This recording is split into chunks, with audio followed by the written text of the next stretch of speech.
हमारा प्रयास हिंदू ग्रंथों का ज्ञान आप सभी गुणीजनों तक पहुंचाने का है। कृपया हमसे जुड़े रहने हेतु चैनल को सब्सक्राइब करें और बेल आइकॉन पर क्लिक करें। धन्यवाद। विश्वामित्र जी की यज्ञ की रक्षा। आयुध सर्व समर्पी के प्रभु निज आश्रम आन, कंद मूल फल भोजन दीन भगत हित जान। सब अस्त्र शस्त्र समर्पण करके मुनि प्रभु श्री राम जी को अपने आश्रम में ले आए और उन्हें परम हितु जानकर भक्ति पूर्वक कंद मूल और फल का भोजन कराया। प्रातः कहा मुनि सन रघुराई, निर्भय यज्ञ करऊं तुम जाई। होम करने लागे मुनि झारी, आप रहे मख की रखवारी। सवेरे श्री रघुनाथ जी ने मुनि से कहा, आप जाकर निडर होकर यज्ञ कीजिए। यह सुनकर सब मुनि हवन करने लगे। आप श्री राम जी यज्ञ की रखवाली पर रहे। सुन मारीच निशाचर क्रोही, ले सहाय धावा मुनि द्रोही। बिनु फरमान राम ते मारा, सत जोजन गा सागर पारा। यह समाचार सुनकर मुनियों का शत्रु कोरथी राक्षस मारीच अपने सहायकों को लेकर दौड़ा। श्री राम जी ने बिना फल वाला बाण उसको मारा, जिससे वह 100 योजन के विस्तार वाले समुद्र के पार जा गिरा। पावक सर सुभाव पुनि मारा, अनुज निशाचर कटुक संगारा। मारी असुर द्विज निर्भयकारी, स्तुति करहि देव मुनि झारी। फिर सुबाहु को अग्निबाण मारा। इधर छोटे भाई लक्ष्मण जी ने राक्षसों की सेना का संहार कर डाला। इस प्रकार श्री राम जी ने राक्षसों को मारकर ब्राह्मणों को निर्भय कर दिया। तब सारे देवता और मुनि स्तुति करने लगे।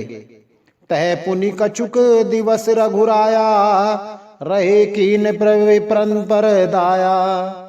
भगत हेतु बहुत कथा पुराना, कहे विप्र जदपि प्रभु जाना।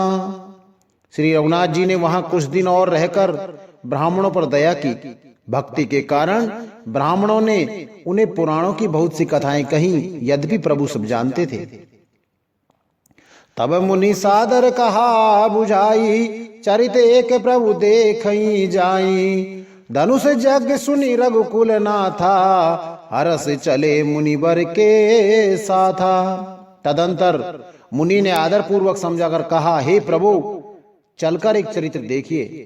रघुकुल के स्वामी श्री रामचंद्र जी धनुष यज्ञ की बात सुनकर मुनि श्रेष्ठ विश्वामित्र जी के साथ प्रसन्न होकर के चले।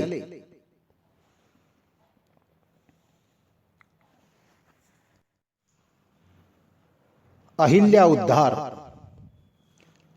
आश्रम एक दीक मगमाही, खग मृग जीव जंतु तह नाही। पूछा मुनि शिला प्रभु देखी, सकल कथा मुनि कहा विशेषी।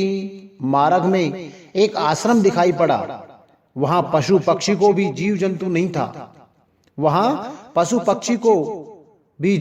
नहीं था, परंतु एक शिला देखकर प्रभु ने पूछा। तब मुनि ने विस्तार पूर्वक सब कथा कही। गौतम नारी श्राप बस उपल दे धरी धीर, चरण कमल रज चाहती कृपा करऊं रघुवीर।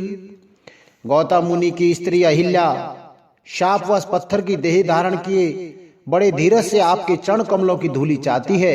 हे रघुवीर, इस पर कृपा कीजिए। पर सत पद पावन, शोक नसावन।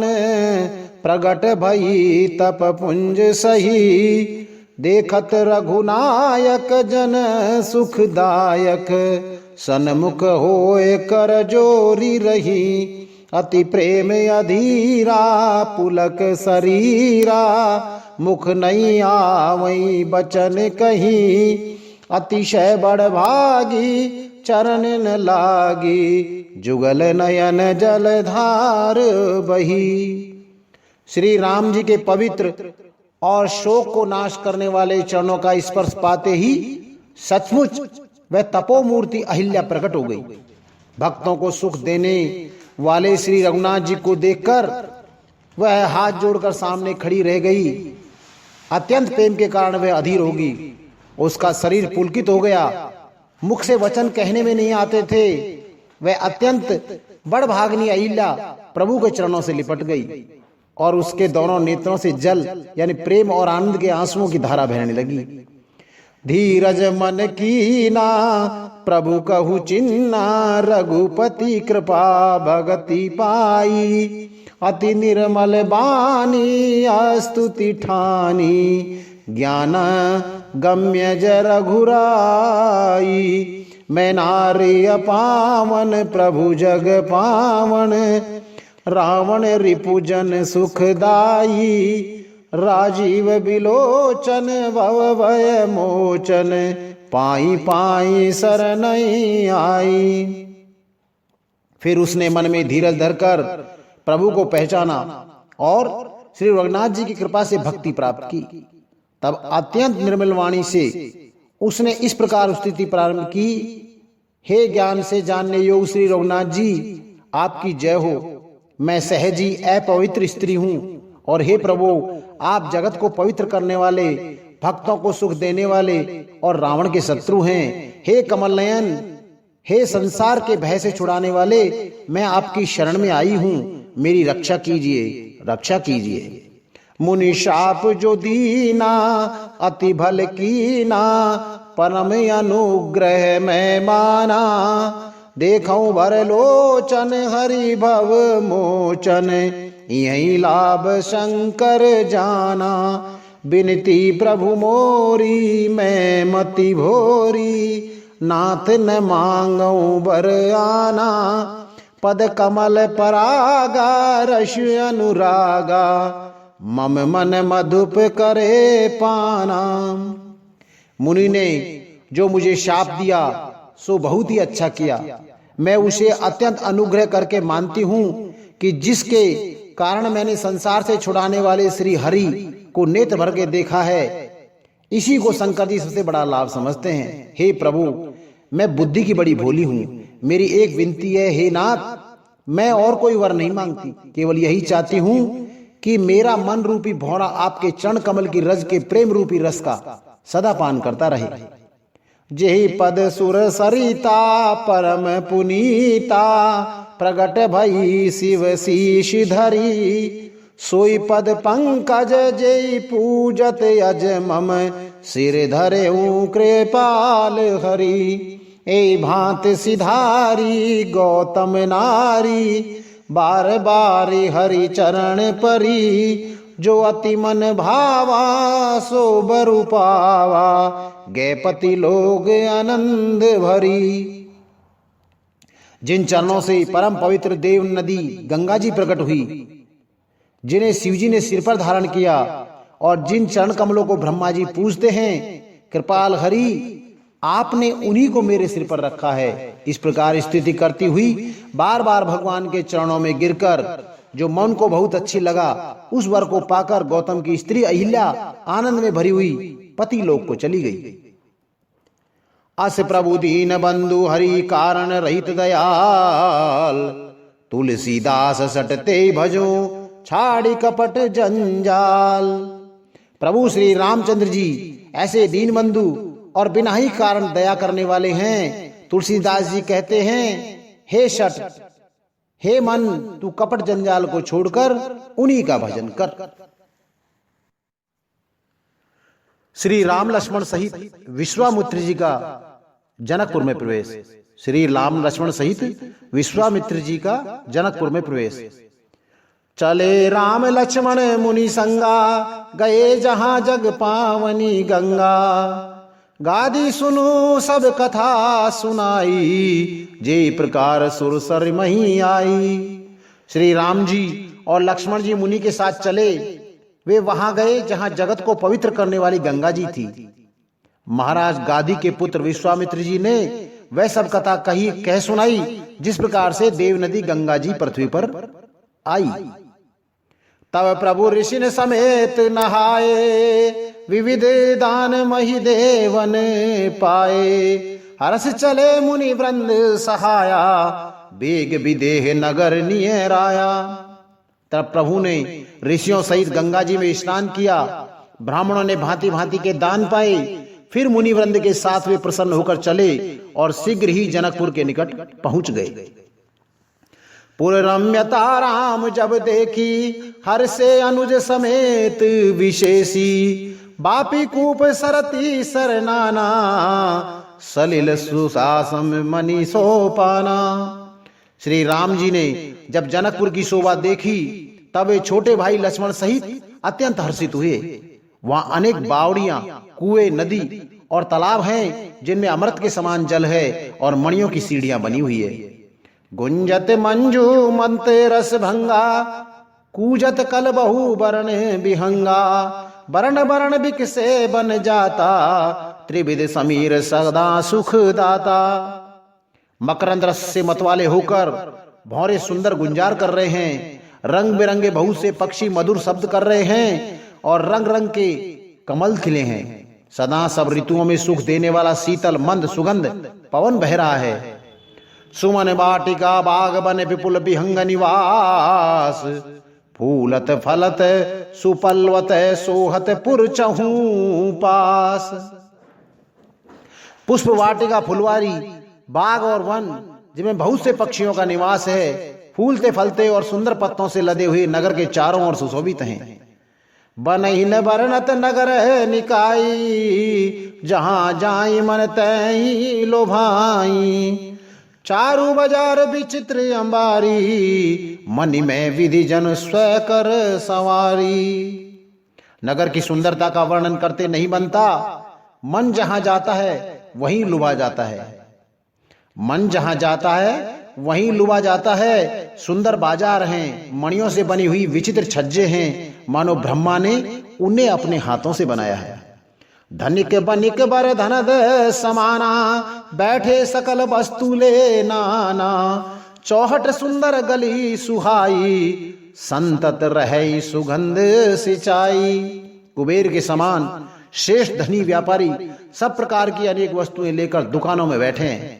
सुंदर चौराहे और सुहावनी गलियां सदा सुगंध से सिंची रहती हैं। मंगलमय मंदिर सब केरे, चित्रित जनुरति नाथ चितेरे। पुर नर नारी सुभग सुचि संता, धर्मशील ज्ञानी गुणवंता। सबके घर मंगलमय हैं और उन पर चित्र कड़े हुए हैं जिन्हें मानो कामदेव रूपी चित्रकार ने अंकित किया है। नगर के सभी स्त्री पुरुष सुंदर पवित्र साधु स्वभाव वाले धर्मात्मा, ज्ञानी और गुणवान हैं। अति अनूप जह जनक निवासु, बित कहीं विबुध बिलोक बिलासु। होत चकत चित कोटि बिलोकी, सकल भुवन शोभा जनु रोकी। जहां जनक जी का अत्यंत अनुपम सुंदर निवास स्थान महल है, वहां के विलास ऐश्वर्य को देखकर देवता भी थकित हो जाते हैं। मनुष्य की तो बात ही क्या है, कोट राजमहल के परकोटे को देखकर चित्त चकित हो जाता है। ऐसा मालूम होता है मानो उसने समस्त लोगों की शोभा को रोक रखा है। धवल धाम मुनि धवल धाम मन पुरट पट, सुगठित नाना भांत। सिय निवास सुंदर सदन शोभा किम कही जात। उज्ज्वल महलों में अनेक प्रकार के सुंदर रीति से बने हुए मणिजड़ित सोने की जरी के पर्दे लगे हैं। सीता जी के रहने के सुंदर महल की शोभा का वर्णन किया है। सीता जी के रहने के सुंदर महल की शोभा का वर्णन कैसे किया जा सकता है। सुबह द्वार सब कुलिस कपाटू, भूप वीर नट मांगत भाटा। सुबह द्वार सब कुलिस कपाटा, भूप वीर नट मांगत भाटा। बन विशाल बाजी गजशाला, है गे रख संकुल सब काला। राजमहल के सब दरवाजे सुंदर हैं, जिनमें वज्र के मजबूत अथवा हीरों के चमकते हुए किवाड़ लगे हैं। वहां राजाओं, नटों, मागधों और भाटों की भीड़ लगी रहती है। घोड़ों और हथियारों के लिए बहुत बड़ी बड़ी घुड़सालें और गजशालाएं बनी हुई हैं। जो सब समय घोड़े, हाथी और रथों से भरी रहती हैं। सुर सचिव से नप बहु तेरे, नप गए सरस सदन सब के रे। पुरबाहेर सर सरित समीपा, उतरे जह तय विपुल महीपा। बहुत से सूरवीर मंत्री और सेनापति हैं, उन सब के घर भी राजमहल सदी के हैं। नगर के बाहर तालाब और नदी के निकट जहां तहां बहुत से राजा लोग उतरे हुए डेरा डाले हुए हैं। देखे अनूप एक अवराई, सब सुपास सब भांति सुहाई। कौशिक कहे मोर मुनि मनुमाना, यहाँ रही रघुवीर सुजाना। वहीं आमों का एक अनुपम बाग देखकर, जहां सब प्रकार से सुभित थे, जहां सब प्रकार से सुभिते थे और जो सब तरह से सुहावना था, विश्वामित्र जी ने कहा, हे सुजान रघुवीर, मेरा मन कहता है कि यहीं पर रह जाएं। भले ही नाथ कही कृपा निकेता, उतरे तय मुनि वृंद समेता। विश्वामित्र महामुनि आए, समाचार मिथिलापति पाए। कृपा के धाम श्री रामचंद्र जी बहुत अच्छा स्वामी कहकर वह मुनियों के समूह के साथ ठहर गए। मिथिलापति जनक जी ने जब ये बात समाचार पाई कि महामुनि विश्वामित्र आए हैं, संग सचिव सुचि भूरि भट, भूसर बर गुरु ज्ञात। चले मिलन मुनि नायक मुदित राव यही भात। तब उन्होंने पवित्र हृदय में ईमानदार स्वामी भक्त, मंत्री, बहुत से योद्धा, श्रेष्ठ ब्राह्मण, गुरु सतानंद जी और अपनी जाति के श्रेष्ठ लोगों को साथ लिया और इस प्रकार प्रसन्नता के साथ राजा मुनियों के स्वामी विश्वामित्र जी से मिलने के लिए चले। कीन प्रणाम चरण धरि माथा, दीन आशीष मुदित मुनि नाथा। विप्र बंद सब सादर बंदे, जानि भाग्य बड़ रावु आनंदे। राजा ने मुनि के चरणों पर मस्तक रखकर प्रणाम किया। मुनि के स्वामी विश्वामित्र जी ने प्रसन्न होकर आशीर्वाद दिया। फिर सारी ब्रह्मंडली को आदर सहित प्रणाम किया और अपना बड़ा भाग्य जानकर राजा आनंदित हुए। कुशल प्रश्न कही बार नहीं बारा, विश्वामित्र न पही बैठारा। ते अवसर आए दो भाई, गए रहे देखन फुलवाई। बार बार कुशल प्रश्न करके विश्वामित्र जी ने राजा को बैठाया। उसी समय दोनों भाई आ पहुंचे जो फुलवाड़ी देखने गए थे। श्याम गौर मृदु बयस किशोरा, लोचन सुखद विश्वचित चोरा। उठे सकल जब रघुपति आए, विश्वामित्र निकट बैठाए। सुकुमार किशोर अवस्था वाले श्याम और गौरवर्ण के दोनों कुमार नेत्रों को सुख देने वाले और सारे विश्व के चित्त को चुराने वाले हैं। जब रघुनाथ जी आए तब सभी उनके रूप एवं तेज से प्रभावित होकर उठ खड़े हो गए। विश्वामित्र जी ने उनको अपने पास बैठा लिया। भय सब सुखी देख दो भ्राता, बारी बिलोचन पुलकित गाता। मूर्ति मधुर मनोहर देखी भयऊ, मूर्ति मधुर मनोहर देखी भयऊ विदेहू विशेषी। दोनों भाइयों को देखकर सभी सुखी हुए, सबके नेत्रों में जल भर आया। आनंद और प्रेम के आंसू उमड़ पड़े और शरीर रोमांचित हो उठे। राम जी की मधुर मनोहर मूर्ति को देखकर विधेय यानी जनक जी विशेष रूप से विधेय यानी देह की सुध बुध से रहित हो गए। श्री राम लक्ष्मण को देखकर जनक जी की प्रेम मुग्धता। प्रेम मगन मनो जान नृपु कर विभोक धरि दे, प्रेम मगन मनो जान नृपु कर विवेकु धरि धीर। बोले मुनि पद नाई सिर, गद गद गिरा गंभीर। मन को प्रेम में मगन जान राजा जनक ने विवेक का आश्रय लेकर धीरज धारण किया और मुनि के चरणों में सिर नवाकर गदगद प्रेम भरी गंभीर वाणी से कहा, कहूँ नाथ सुंदर दो बालक, मुनिकुल तिलक की नृपकुल पालक। ब्रह्म जो निगम नेति कही गावा, उभय वेश धरी की सोई आवा। हे नाथ कहिए, ये दोनों सुंदर बालक मुनिकुल के आभूषण हैं या किसी राजवंश के पालक हैं, अथवा जिसका वेदों ने नेति कहकर गान किया है, कहीं वही ब्रह्म तो युगल रूप धरकर नहीं आया है। सहज विराग रूप मनु मोरा, थकित होत जिमि चंद चकोरा। ताते प्रभु पूछऊं सती भाऊ, कहूं नाथ जनि करहूं दुराऊ। मेरा मन जो स्वभाव से ही वैराग्य रूप बना हुआ है, इन्हें देखकर इस तरह मुग्ध हो रहा है जैसे चंद्रमा को देखकर चकोर। हे प्रभु, इसलिए मैं आपसे सत्य भाव से पूछता हूं, हे नाथ बताइए, छिपाव न कीजिए। इन्हीं बिलोकत अति अनुरागा, बरबस ब्रह्म सुख ही मन त्यागा। कह मुनि बियसी कह नृपनी का, बचन तुम्हार न होए अली का। इनको देखते ही अत्यंत प्रेम के वश होकर मेरे मन ने जबरदस्ती ब्रह्म सुख को त्याग दिया। मुनि ने हंसकर कहा, हे राजन, आपने ठीक यथार्थी कहा है, आपका वचन मिथ्या नहीं हो सकता। ये प्रिय सब ही जहां लगी प्राणी, मन मुस्काए राम सुन बानी। रघुकुल मणि दशरथ के जाए, मम हित लाग नरेश पठाए। जगत में जहां तक जितने भी प्राणी हैं, ये सभी को प्रिय हैं। मुनि की रहस्य भरी वाणी सुनकर श्री राम जी मन ही मन मुस्कुराते हैं और हंसकर मानो संकेत करते हैं कि रहस्य खोलिए नहीं। तब मुनि ने कहा, ये रघुकुल मणि महाराज दशरथ के पुत्र हैं। मेरे हित के लिए राजा ने इन्हें मेरे साथ भेजे हैं। राम लखन दो बंधुवर, रूप शील बल धाम। मख राख्यूं सब साखी, जगु जिते असुर संग्राम। ये राम और लक्ष्मण दोनों श्रेष्ठ भाई रूप, शील और बल के धाम हैं। सारा जगत इस बात का साक्षी है कि इन्होंने युद्ध में असुरों को जीतकर मेरे यज्ञ की रक्षा की है। मुनि तव चरण देखी कह राऊ, कही न सकूं निज पुण्य प्रभाऊ। सुंदर श्याम गौर दो भ्राता, आनंदों के आनंद दाता।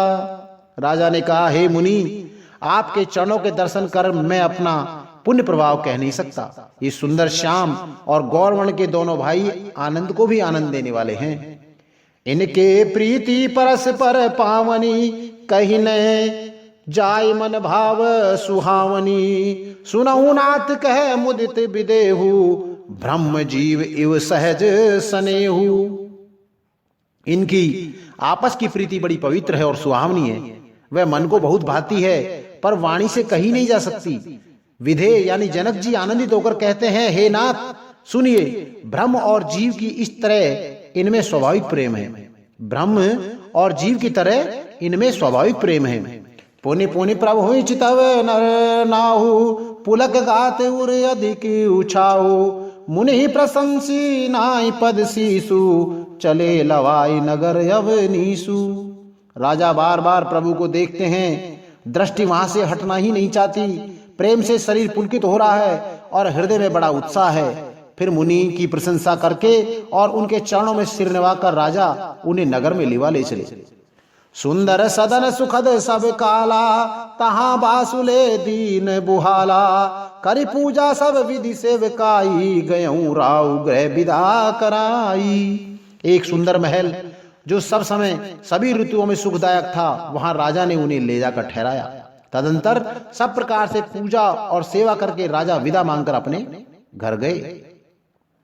ऋषय संग रघुवंश मणि करी भोजन विश्राम, बैठे प्रभु भ्राता सहित दिवस रहा भरी जाम। रघुकुल के शिरोमणि प्रभु श्री रामचंद्र जी ऋषियों के साथ भोजन और विश्राम करके भाई लक्ष्मण समेत बैठे। उस समय पहर भर दिन रह गया था। लखन हृदय लालसा विशेषी, जाय जनकपुर आयहि देखी। प्रभु भय बहुरी मुनि सकुचाई, प्रगट न कहीं मनहि मुस्काई। लक्ष्मण जी के हृदय में विशेष लालसा है कि जाकर जनकपुर देखा में, परंतु प्रभु श्री रामचंद्र जी का डर है और फिर मुनि से भी सकुचाते हैं, इसलिए प्रकट में कुछ नहीं कह सकते, मन ही मन मुस्कुरा रहे हैं। राम अनुज मन की गति जानी, भगत बछलता ही हुलसानी। परम विनीत सुकुचि मुस्काई, बोले गुरु अनुशासन पाई। अंतर्यामी श्री रामचंद्र जी ने छोटे भाई के मन की दशा जान ली। तब उनके हृदय में भक्त वत्सला उमड़ आई। वे गुरु की आज्ञा पाकर बहुत ही विनय के साथ सकुचाते हुए मुस्कुराकर बोले, नाथ लखनपुर देखन चही, प्रभु सकोच डर प्रगट न कहीं, जो राउर आयसु में पाओ, नगर देखाए तुरत ले आओ। हे नाथ, लक्ष्मण नगर देखना चाहते हैं, किंतु प्रभु आपके डर और संकोच के कारण स्पष्ट नहीं कहते। यदि आपकी आज्ञा पाऊं तो मैं इनको नगर दिखाकर तुरंत वापस ले आऊं। सुन मुनीष कह बचन सप्रीति, कसने राम तुम राखऊं नीति, धर्म सेतु पालक तुम ताता, प्रेम विवश सेवक सुख दाता। यह सुनकर मुनीश्वर विश्वामित्र जी ने प्रेम सहित वचन कहे, हे राम, तुम नीति की रक्षा कैसे न करोगे? हे तात, तुम धर्म की मर्यादा का पालन करने वाले और प्रेम के वशीभूत होकर सेवकों को सुख देने वाले हो। अर्थ सहित संपूर्ण रामचरितमानस सुनने के लिए हमारे अगले अंकों को निरंतर सुनते रहें।